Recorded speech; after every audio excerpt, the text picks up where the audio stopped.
वक्त की अहम खबर आपको बेंगलुरु में पिछले माह पेश आए तशद्दुद का मामला उलमा कराम और मिली तंजीमों के वफ्द की वज़ीर आला से मुलाकात हुई है। बेंगलुरु में वज़ीर आला BS येडियुरप्पा से की मुलाकात। रियासत के अमीर शरीयत मौलाना सगीर अहमद रशादी की सदारत में मुलाकात हुई है। बेकसूर नौजवानों को रिहा करने का मुतालबा किया गया है। सोशल मीडिया में नफरत और इश्तियाल अंगेज फील्म फैलाने वालों के खिलाफ सख्त कार्रवाई का वफ्द ने मुतालबा किया है। वज़ीर आला ने मुस्लिम वफ्द के मुतालबात पर गौर करने का भरोसा दिया। वज़ीर आला येडियुरप्पा से मुलाकात इत्मीनान बख्श रही।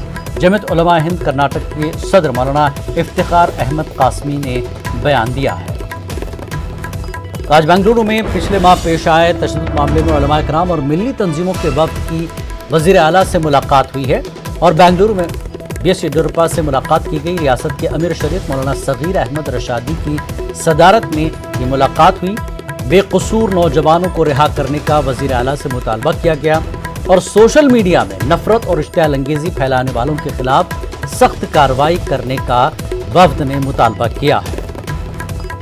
और इसी सिलसिले में वज़ीर आला ने मुस्लिम वफ्द के मुतालबात पर गौर करने का भरोसा दिया और वज़ीर आला येडियुरप्पा से मुलाकात इत्मीनान बख्श रही। वफ्द का कहना है जमीयत उलमा हिंद कर्नाटक के सदर मौलाना इफ्तिखार अहमद कासमी ने इत्मीनान का इजहार किया। वज़ीर आला से उन्होंने कहा कि बेंगलुरु में पिछले माह तशद्दुद में का जो मामला आया था उसमें जो नौजवान गिरफ्तार किए गए बेकसूरों को रिहा करने का मुतालबा किया गया।